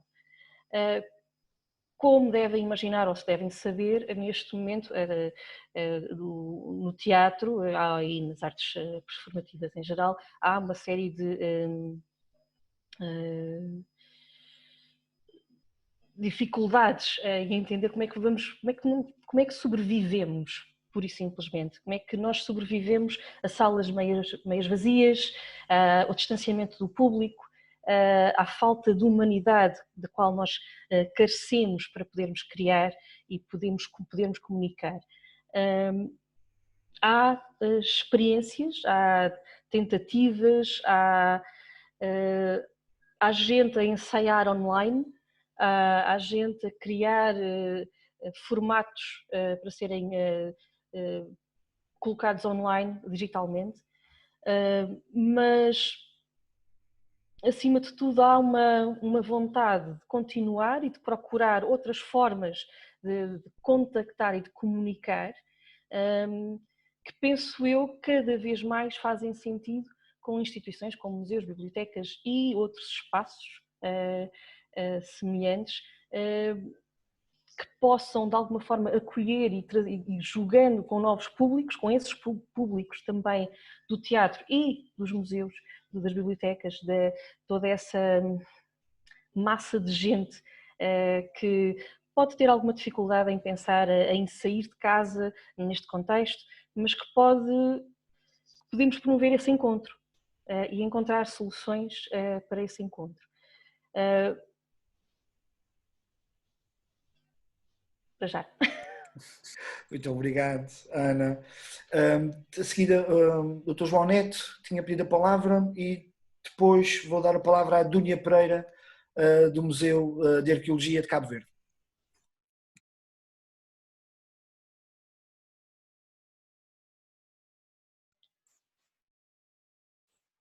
Eu, como bom monárquico, eu vou dar a primazia às senhoras. Eu acho que temos uma colega de Cabo Verde que a nossa, eu dou a primazia a ela, por amor de Deus, ao Rogério. Então, peço desculpa pela minha indelicadeza, peço imensa desculpa. Primeiras senhoras, vá, força. Neste tempo de igualdade de género. Então, Dúnia tem a palavra. Somos todos iguais, mas as damas estão sempre primeiro. Entendido. Muito obrigada. Muito boa noite, Dúnia Pereira de Cabo Verde. O Érico Tavares é o meu filho, por causa das aulas virtuais. Quero aqui parabenizar pela iniciativa, o tema foi bastante apelativo, por isso é que eu quis participar. Sou formada em Arqueologia, pós-graduação em Museologia, trabalho no Museu de Arqueologia aqui em Cabo Verde, que está ligado ao Ministério da Cultura, ao Instituto de Património Cultural. Também a ideia era ouvir a vossa experiência, somos todos ilhéus, as dificuldades são similares, são parecidas, e entretanto ainda estamos fechados, a nossa ilha de Santiago está em estado de emergência ainda, portanto ainda sem previsão para reabrirmos os museus, pelo menos o Museu de Arqueologia que fica na ilha de Santiago, na cidade da Praia. Claro está que a ideia é que nós sejamos criativos, acho que nesta fase da pandemia que sejamos bastante criativos. São tempos difíceis, temos que nos reinventar e saber como é que nós vamos atrair o público. O nosso público no Museu de Arqueologia é essencialmente turistas, as nossas fronteiras estão fechadas, as crianças costumam participar nas nossas atividades, as escolas, o serviço educativo também funciona muito com as escolas e com as crianças que fazem parte da nossa sociedade. Portanto, vai ser, não é difícil, mas acho que vai ser uma nova fase em que teremos também que usar as novas plataformas de comunicação e as plataformas digitais, obviamente, para tentar atrair o público. Nesta fase, aquilo que nos é mais difícil é atrair o público nacional. Portanto, eu acho que será um novo desafio para nós, neste momento, atrair o público nacional. E ver como é que nós podemos nos reinventar e conseguir aquilo que nós não tínhamos. Numa maioria são turistas e adolescentes, mas gostaríamos neste momento, temos que começar a pensar novas atividades e ações para atrair o público nacional. Era basicamente isso que eu queria dizer e parabenizar também os oradores. Neste momento vocês estão um bocadinho à frente, já começam vão reabrir, e espero que corra tudo bem e que possam receber as visitas, porque o museu essencialmente são as visitas, são os nossos públicos e as histórias que nós temos que contar, que devemos contar através das nossas coleções e das nossas peças. Sinto falta desse momento de estar e contar as histórias, pelo menos a história que eu costumo contar é do Museu de Arqueologia, a curadoria foi minha, portanto é sempre interessante recontar e reinventar e contar as histórias que nós temos através dos museus e das nossas peças. Muito boa noite. Muito obrigada. Muito obrigado, Dúnia, pela participação. Então, agora passo a palavra ao homem, Dr. João, e de seguida o Gustavo Van Manen tem a palavra também. Dr. João. Uma das situações que eu acho que todos nós sentimos foi transformarmos todos em ilhéus. Cada um de nós passou a ser uma ilha, uns com mais habitantes, consoante a família que estava próxima, mas foi isso que neste momento nos une a todos que estamos aqui, foi o sentir exatamente o viver como uma ilha. Só que lá na casa, porque o professor Sampaio falou das escolas. O problema, Sr. Professor, eu julgo que sabe, muitas das visitas das escolas ainda hoje são apenas, e se sentirem agora aqui a câmara a tremer, é o meu querido cão, que é o Bentley, vem-me aqui dar uma festa. Há um grave problema, é que as escolas, muitas delas, fecham sobre os seus currículos e olham sempre para ao museu como a visita. É raro, mas isto vou-vos dizer, o caso de Angra é raríssimo. Raríssimo. Porque a maior parte das escolas, quando vão ao museu, nem sequer fazem uma pré-visita para saber como integrar aquela visita nos vários currículos. São raros os professores, e quando nós questionamos diretamente se preferem ou se querem que nós possamos salientar algum aspecto daquela visita para aquela turma, muitos professores, atenção a isto, não é um ataque aos professores, eu já vou explicar porquê, ficam a olhar para nós. E eu percebo porquê, por falta de tempo. Porque é-lhes exigido tudo neste momento aos professores. Paciência, paciência. Currículos que têm uma quantidade brutal de páginas e de conhecimentos, que têm um tempo. Não dá. Não dá. Nós não estamos, neste momento, no serviço educativo a criar seres humanos. Ou seres humanos que possam refletir. Não, se continua a ser o mesmo dele, que é debitar. E isso nota-se exatamente nas visitas.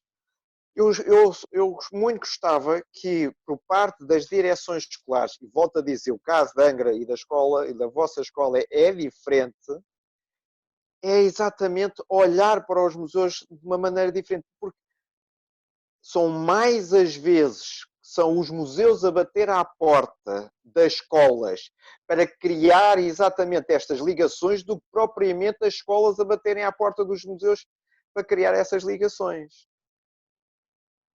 E quando nós queremos essas ligações, muitas vezes dos conselhos diretivos, eles dizem, não posso responder já porque tenho aqui uma carga administrativa muito grande. E isto não pode continuar. Não pode continuar indo ao encontro daquilo que o professor da Nova estava a dizer. Não pode. Isto nós temos que mudar. Temos que mudar exatamente este envolvimento, porque os museus são lugares não de depósito de peças, mas sim de maneiras diferentes como nós podemos olhar os objetos ou um conjunto de objetos. Eu vou-vos dar um caso. O Museu da Farmácia, na segunda-feira, vai pôr virtualmente uma exposição que é sobre máscaras. Não são as máscaras que nós estamos a utilizar todos os dias, mas é o conceito de máscara, é a palavra, é a missão. Indo ao encontro daquilo que vocês todos estavam a dizer, se calhar a questão de exposições virtuais para ir ao encontro da reflexão, desta abertura que existe neste momento, que a tecnologia pode permitir com as escolas, esta pode ser uma das iniciativas, criar exposições virtuais temáticas que possam ajudar aos próprios currículos. Aí o museu está exatamente a querer entrar. Mas isto tudo passa e tem que passar de uma maior abertura e de uma maior ligação por parte das escolas. Para terminar, só para vocês perceberem, como nós na APOM temos o sentido da importância cada vez mais das escolas e como é que as escolas têm que estar ao lado dos museus e as próprias famílias, na próxima edição dos prémios à APOM nós vamos dar um prémio à melhor escola e à melhor família que estabeleceu uma ligação mais longa com o museu. Porque nós não podemos continuar a olhar a visita à escola, ou neste caso, a visita da escola ao museu, apenas como um momento de saída.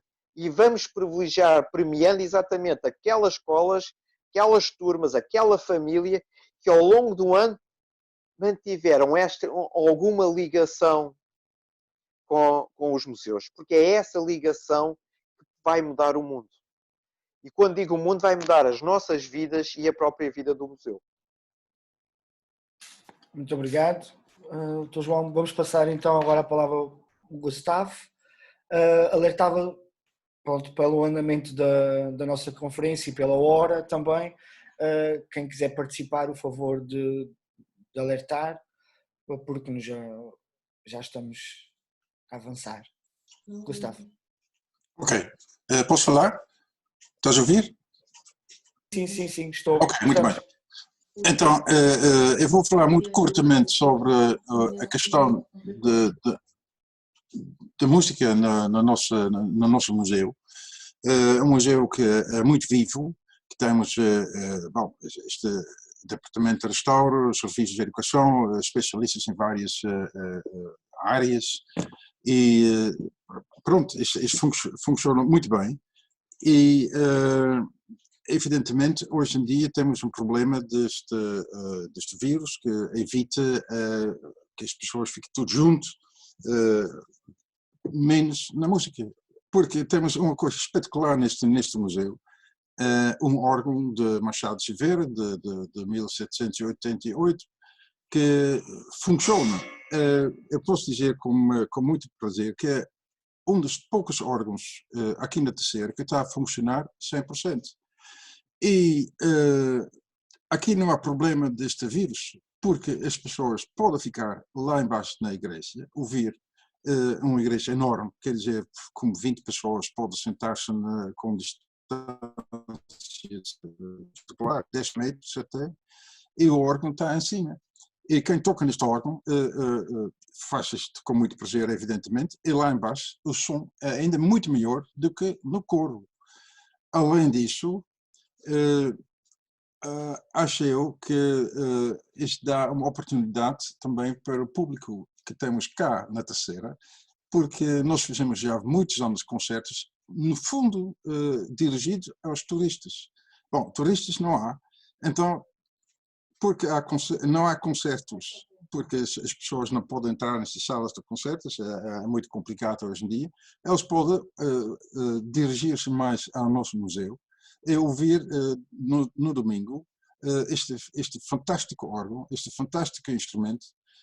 Eu ouvi a música espetacular do século XVI, XVII, XVIII, porque não esquece, a cultura em Portugal não é só o teatro, temos um clube de teatro espetacular, muito ativo, com pessoas muito dotadas, muito talentos.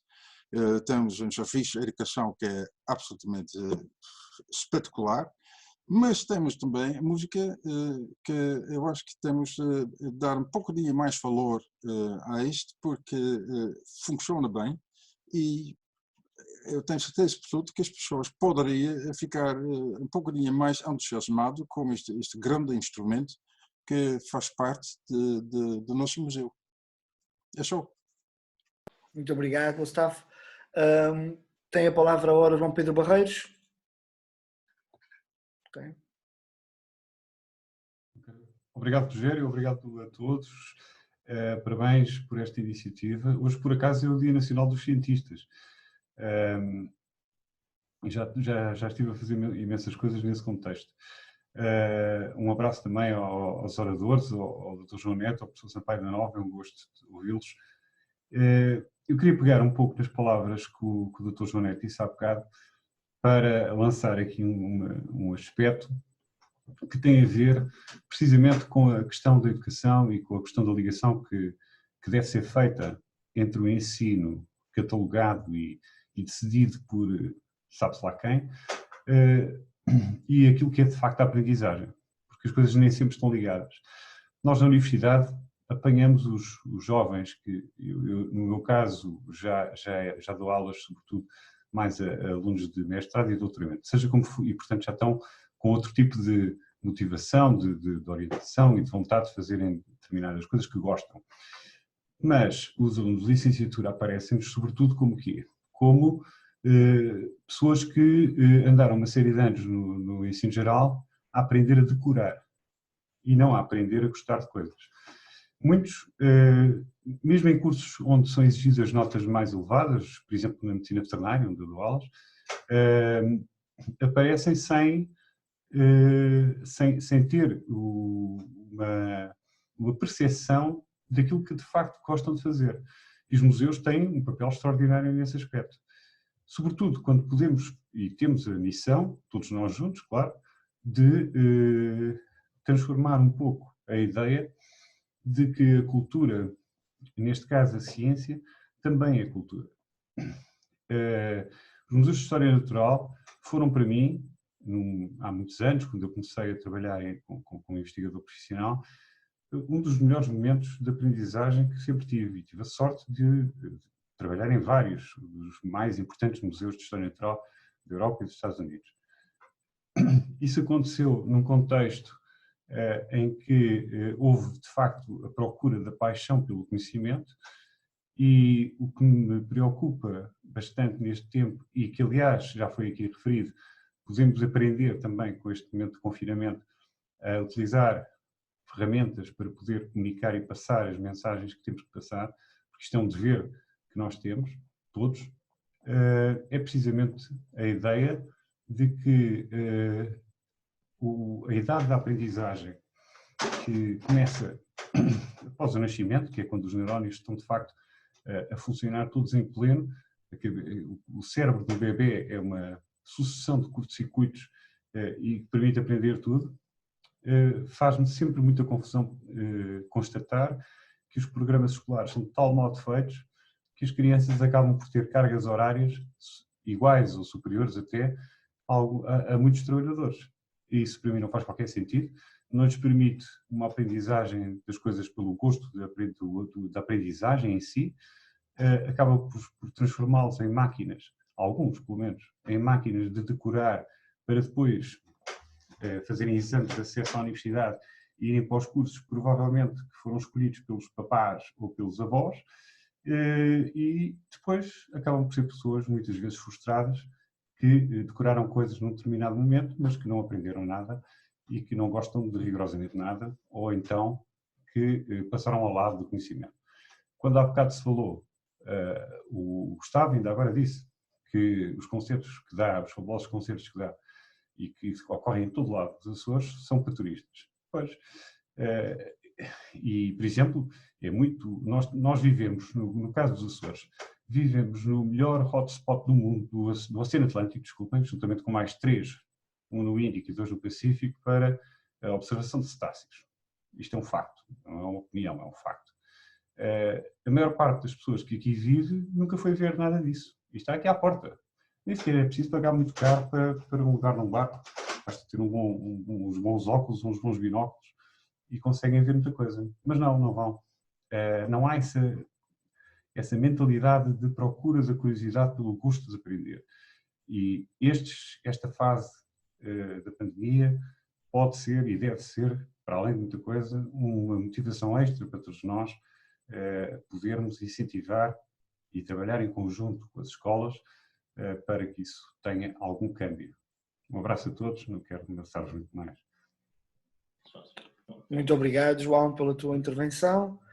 Pergunto se há mais alguém que queira participar, se não, daria a palavra a Sérgio Rezendes, faz favor. Bom, depois desta volta por dos oradores, eu penso que também posso acrescentar algo mais, uma vez que acaba por ser um pouco um híbrido. Durante 10 anos estive a montar um Museu Militar dos Açores, na altura do serviço militar obrigatório, e depois terminei o meio tempo e, portanto, voltei à Via Ensino, onde estou há 10 anos também a dar aulas. Uma das preocupações que eu tinha no Museu Militar dos Açores era, para além de atrair o turista em geral, era atrair as escolas. E sentia que me faltavam algumas ferramentas, até mesmo quando falava com os colegas professores. Agora, do outro lado, vejo também com uma outra leitura, uma outra interpretação, as dificuldades. E então, basicamente, há efetivamente uma grande maioria de professores que, por várias questões, em alguns casos por excesso de trabalho, efetivamente não faz muito por fazer essa ligação aos museus. Mas existe uma minoria de professores, em todas as escolas, que têm esse interesse. Mas depois levantam-se problemas gravíssimos, como, por exemplo, a falta de uma viatura. Eu penso que, pronto, podem-me dizer, mas as câmaras municipais fornecem, está bem, mas nós temos que solicitar a viatura com meses de antecedência e no instante acontece qualquer coisa. E depois não é só isso, é que isto implica uma manhã inteira. Aquilo que, com uma viatura pequena, uma viatura até 20 lugares ou até 27 lugares, se poderia fazer em 2 horas, que seria uma saída rápida da escola, uma visita de aproximadamente 1h30 ou 1 hora a um determinado núcleo, a uma determinada exposição e o regresso à escola, na realidade implica uma manhã inteira. Implica mexer com as aulas dos outros colegas. Portanto, eu penso que seria extremamente interessante, pelo menos falo pelos museus que eu conheço, se o próprio museu tivesse uma viatura com essas características. Era uma maneira de o próprio museu ir buscar este público sem grandes burocracias, sem grandes empates, com combinar, um acerto, sem grandes antecedências, digamos assim, porque facilita. Eu vejo isso porque na altura tinha viaturas militares à minha disposição e no colégio onde eu dou aulas eu tenho uma viatura à disposição do colégio. Portanto, e eu tento usá-la sempre que posso, seja para fazer visitas aos museus, seja para palestras, conferências nas bibliotecas. É efetivamente uma ferramenta que penso que pode contribuir para aproximar os grupos escolares do museu, ou mesmo para levar o museu, porque essa viatura pode ter as cores do museu. É também um meio de propaganda. E uma outra questão também que eu tenho vindo a fazer, porque mesmo na escola continuo a trabalhar sempre que posso na área da museologia, é a criação de exposições itinerantes que possam ir às escolas de uma forma em que nós não estejamos muito preocupados do ponto de vista da conservação, por exemplo, através de painéis ou com expositores um bocadinho mais robustos, porque as escolas valorizam, as escolas gostam de ter essa possibilidade de ter materiais diferentes nos seus átrios, nas suas zonas nobres. Portanto, eu sei que efetivamente o caso de Angra deverá ser e é garantidamente um caso à parte. Conheço a equipa técnica do Museu de Angra, aliás, a todos um grande abraço, porque são efetivamente uma equipa fantástica, mas de uma maneira geral, eu vejo muitos colegas que têm interesses de levar as suas turmas aos museus, ou de montar exposições na sua escola a partir de um museu, mas que depois desistem. Desistem porque as burocracias acabam por cansar e as pessoas deixam de decidir, de avançar por aí, porque é preciso pedir a viatura 3 meses antes, porque entretanto houve uma avaria qualquer na viatura, porque a viatura só pode da parte da tarde, porque é preciso trocar as aulas com os colegas. Já se os museus tiverem, do ponto de vista das suas estruturas, das suas ferramentas, se tiverem uma viatura dessas, isto seria hoje sobre o azul, pelo menos na minha opinião, uma vez que iria permitir uma ligação muito rápida e eficaz, podendo apanhar, aqui no caso dos Açores, podendo apanhar as turmas com as diferentes faixas etárias das diferentes escolas, uma vez por semana ou uma vez de 15 em 15 dias, então, trazendo essas crianças ao museu, ou até mesmo levando os materiais. Aqui o Museu Carlos Machado, por exemplo, tem uma viatura, que é uma viatura, um museu móvel, mas melhor do que levar o museu em viatura à escola, é efetivamente nós montarmos lá uma exposição durante uma semana ou uma semana e meia, e de uma maneira geral posso-vos dizer que existe uma minoria de professores que estão sempre abertos a isso. Agora acabam por se deixar vencer pelo sistema e depois acabamos por estar aqui nestas questões, quando na realidade o que eu estou aqui a dizer é basicamente um problema de mobilidade. Eu penso que os museus deveriam ter, claro que aqui entra a parte financeira, nós sabemos que os nossos museus muito fazem com os poucos orçamentos que têm, mas se tivessem uma viatura com a possibilidade de transportar 25, 26 pessoas por aí, penso que seria uma ferramenta fantástica, principalmente agora para a reabertura, para criar novamente a confiança entre os museus e outras instituições de cultura, não tem que ser propriamente só o museu, mas criar este vínculo entre as escolas e os museus. Obrigado. Muito obrigado, Sérgio, pela participação.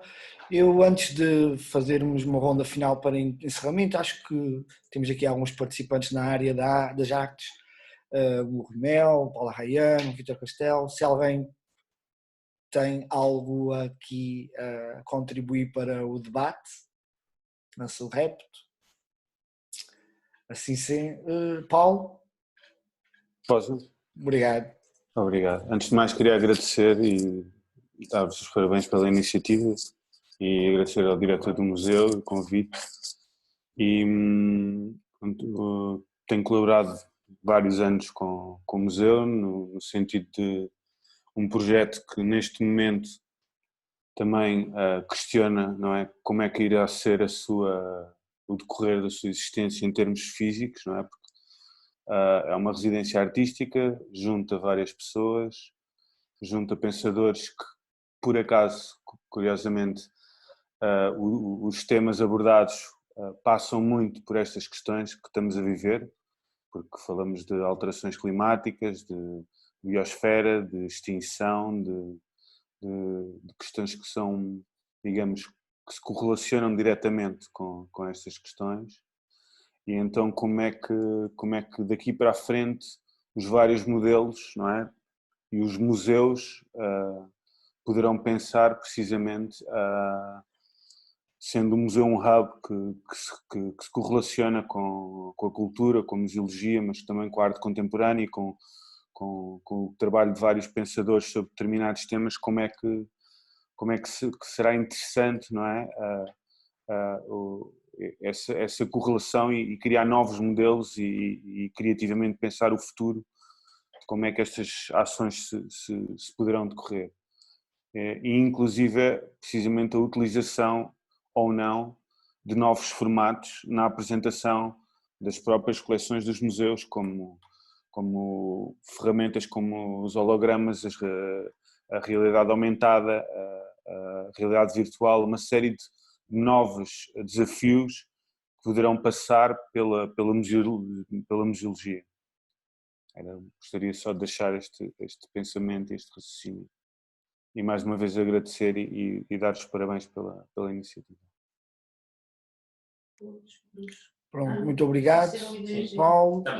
Bom, então, para terminarmos esta videoreflexão, passaria a palavra seriadamente aos nossos oradores, Dr. João Neto, de seguida, Professor António Sampaio da Nova e diretor do museu, para terminarmos. João, pode falar?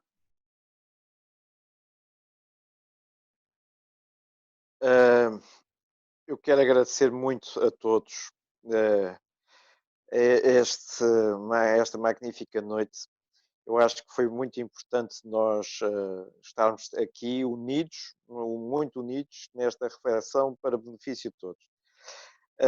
Eu só gostava ao Paulo também lhe transmitir aqui o seguinte.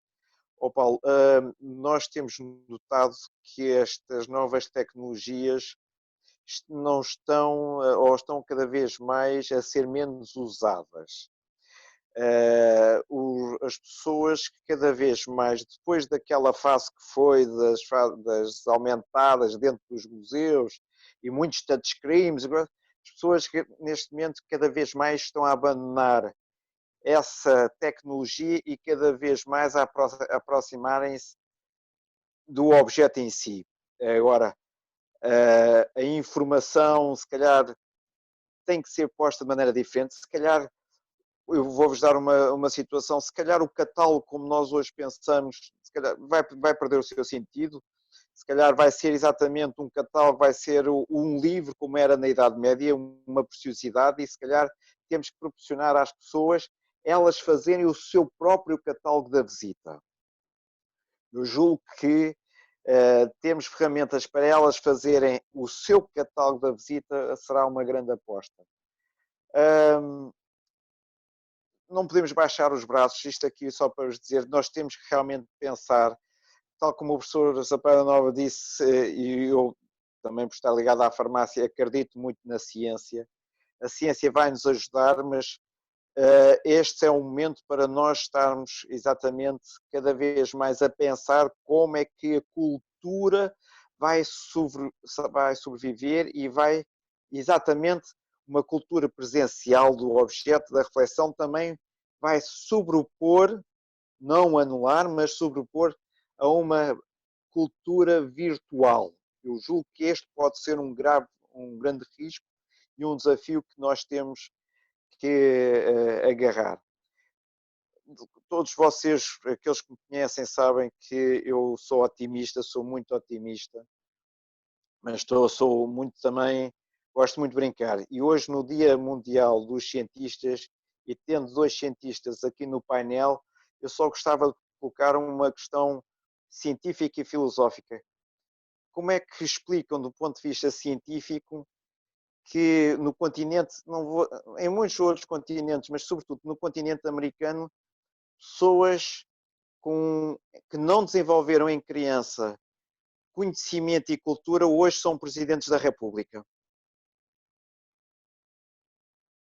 Isto é uma questão, como é que é possível, hoje temos tanta tecnologia e como é que pessoas com um déficit tão grande de conhecimento chegaram hoje a serem presidentes? Um que acha bem a lexívia, outro que não é coveiro e um outro que acha que os mortos são pessoas recuperadas. Boa noite a todos. Daqui deste ilhéu do continente, um grande beijinho às damas e um grande abraço a todos e espero vê-los em breve todos juntos. Muito obrigado, Sr. João, pela participação. Passava então a palavra ao professor Sampaio Nova. Enfim, também, palavras muito breves de agradecimento. Gostei muito de estar aqui convosco, de participar, de ouvir as pessoas. Acho que nas últimas intervenções se ouviram 3 coisas muito importantes. Não é? Se ouviu a música. E a música, eu acho que é neste momento de pandemia aquilo que nos tem unido a todos. Não é? Se há alguma coisa que nos tem unido, não é? na nossa relação humana, tem sido a música. E a música manifestou-se de facto de uma maneira absolutamente extraordinária nestas últimas semanas. É bom recordar a força e a importância da música. Depois ouviu-se falar na ciência, e a ciência é absolutamente central e é absolutamente decisiva. Não é? Eu passei, aliás, o dia de hoje, não é, a escrever um relatório para a Unesco sobre o tema da literacia científica e da importância, não é, de construirmos uma base científica nas nossas sociedades, de ligarmos a ciência à sociedade e de termos uma outra relação com a ciência enquanto investigação, com a ciência enquanto cultura, com a ciência enquanto base da nossa sociedade. E isto responde também um bocadinho às inquietações do Dr. João Neto sobre as tragédias do continente americano. E infelizmente para todos nós não é só no continente americano, há por aí muitos outros, não é? Em muitas outras partes do mundo, não é? No qual infelizmente podemos confiar pouco, não é? E creio que é uma lição que devemos retirar desta pandemia também, é de facto a falta de literacia científica, a falta de cultura científica de muitas das nossas sociedades, e esse é, no ponto de vista da educação, uma das grandes prioridades. Eu teria mesmo tendência para dizer que é hoje a grande prioridade para qualquer momento educativo no pós-pandemia. E por último, um apontamento, porque ouvimos o teatro, ouvimos falar dos serviços educativos, ouvimos esta necessidade de uma aproximação ao mundo nas suas diversas dimensões, das artes, das ciências, da cultura, etc. Dizer que estamos num momento também de grande criatividade. E é verdade que houve muita gente que ficou parada nesta crise, houve gente que ficou bloqueada na educação, na cultura, em muitos lugares, mas houve gente também que deu provas de uma extraordinária criatividade em todos os lugares do mundo. A Unesco tem vindo a fazer uma espécie de um repositório das respostas, nomeadamente educativas e culturais, à crise do Covid-19. No seu site tem listado centenas, milhares de histórias, milhares de experiências em África, na Ásia, no Brasil, em todos os lugares do mundo, e nós vemos essa criatividade emergir também nas respostas educativas. A educação não vai ficar da mesma maneira depois desta crise, nas respostas educativas do ponto de vista da cultura. Eu, quando ouvia as nossas colegas do teatro, sabem que eu estive na minha juventude ligado ao teatro, não é?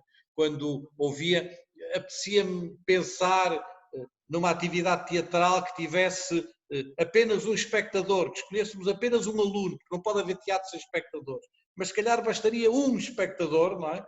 E podermos, nessa relação teatral entre um grupo e um espectador, filmarmos essa realidade e projetarmos essa realidade, digamos, conseguindo ao mesmo tempo o encontro físico e presencial que é tão indispensável ao teatro, e depois podermos também divulgar isso para mais pessoas. É um momento em que temos que dar largas também à nossa criatividade, e à nossa criatividade com esta consciência, não é? De que temos que recorrer a todos os instrumentos da cultura, da ciência, da educação, das artes, e isso é, num certo sentido, o que está no coração da ideia de museu. O que está no coração da ideia de museu é essa pluralidade de formas de expressão, essa pluralidade de culturas, e que se perdermos isso, perdemos tudo. É um tempo de criatividade, é um tempo em que temos que encontrar soluções para coisas que não estávamos à espera, para situações absolutamente inesperadas, mas há muita coisa interessante que está a ser feita, há muitas, milhares de experiências interessantes que estão a ser feitas. Inspiremos-nos uns aos outros, como nos inspiramos também nesta conversa, na qual tive muito gosto de participar, e agradeço uma vez mais ao diretor do museu, agradeço a todos que participaram neste diálogo. Muito obrigado a todos e a todas. Muito obrigado, professor, pela sua participação. Foi um gosto também tê-lo aqui connosco. Para terminar, então, passava a palavra ao diretor do museu, Dr. Jorge Bruno. Bom, eu também me resta, acima de tudo, agradecer esta riquíssima noite, essas riquíssimas reflexões que foram aqui deixadas, agradecer a todos os participantes, particularmente aos nossos oradores convidados, dizer-vos que hoje aprendi e aprendemos todos aqui muita coisa e levamos muitas mensagens, muitas ideias para um futuro. No próximo dia 19, terça-feira, o Museu de Angra do Heroísmo abre ao público. Infelizmente não abre no dia 18, o Dia Internacional dos Museus, porque é a segunda-feira, é o dia em que, por tradição e por regra, os museus estão encerrados, mas a partir do dia 19 vamos estar abertos ao público com este desafio de irmos captar o público para trazê-lo às nossas instalações. Ainda vai ser, naturalmente, um momento de trabalho muito interior, muito interno, até porque uma parte substancial dos colaboradores do Museu de Angra do Heroísmo continuarão em teletrabalho, por razões que se prendem com assistência à família, por razões também da sua idade e que o Governo dos Açores aconselha que pessoas a partir de uma determinada faixa etária ainda permaneçam, se possível, em teletrabalho, mas vamos começar. Vamos dar um primeiro passo na próxima terça-feira. Portanto, desde já vos convido a todos, especialmente àqueles que residem aqui na Ilha Terceira, para progressivamente nos fazerem visitas. Tragam as vossas famílias, como aqui também foi salientado. Vamos dar início também a terça-feira àquele projeto das visitas à Fortaleza de São João Batista, que o Museu de Angra do Heroísmo tem vindo a fazer, e deixar-vos aqui também já a informação de que no próximo ano nós já tínhamos tomado a decisão de realizar uma exposição que partirá de um projeto de investigação relacionado com as pandemias que ocorreram nos Açores. Já troquei algumas impressões com alguns colaboradores, nomeadamente com o João Pedro Parreiros e com técnicos superiores do Museu de Angra do Heroísmo e, portanto, esta exposição será uma daquelas que já está agendada, não ainda com dia, mas no início do próximo ano de 2021. Para o João Neto, dizer-lhe que eu vou colocar no correio uma máscara para o Museu da Farmácia, para a sua coleção, porque o Museu de Angra do Heroísmo mandou fazer máscaras específicas para o museu com uma marca dos 50, 70 anos do museu. Também ficará muito bem representado naturalmente na coleção do Museu da Farmácia. A todos vós, um bom fim de semana, muita saúde e muito obrigado a todos pelas vossas participações e acho que cumprimos esta Noite dos Museus, não dentro de um museu, mas a falar sobre museus. Muito obrigado, uma boa noite a todos e muita saúde. Eu passo a palavra ao Rogério Sousa. Bom, a mim só me resta agradecer de novo o convite por ter feito esta parte de moderador, agradecer as vossas participações, foi de facto uma experiência muito enriquecedora, saímos de todos daqui, penso eu, posso falar em nome de todos, com a alma mais cheia e com mais cultura. E parafraseando aqui uma frase de um dos participantes, João Pedro Barreiros dizia que a ciência deve ser também cultura, e eu concordo 150% com ele, e acho que isto era um dos pontos que podíamos tirar daqui, que a ciência não seja algo extra e que seja parte da nossa vida cultural. De novo agradecer a vossa participação, muito obrigado por me terem permitido esta experiência e o vídeo estará depois disponível no Facebook. Bem-ajam e uma boa noite a todos, uma boa noite dos museus e um bom Dia Internacional dos Museus na segunda-feira. Boa noite. Boa noite, obrigado a todos. Obrigado. Boa noite. Boa noite. Ok. Deixa-me só. Onde é que eu fecho isso? Encerrar.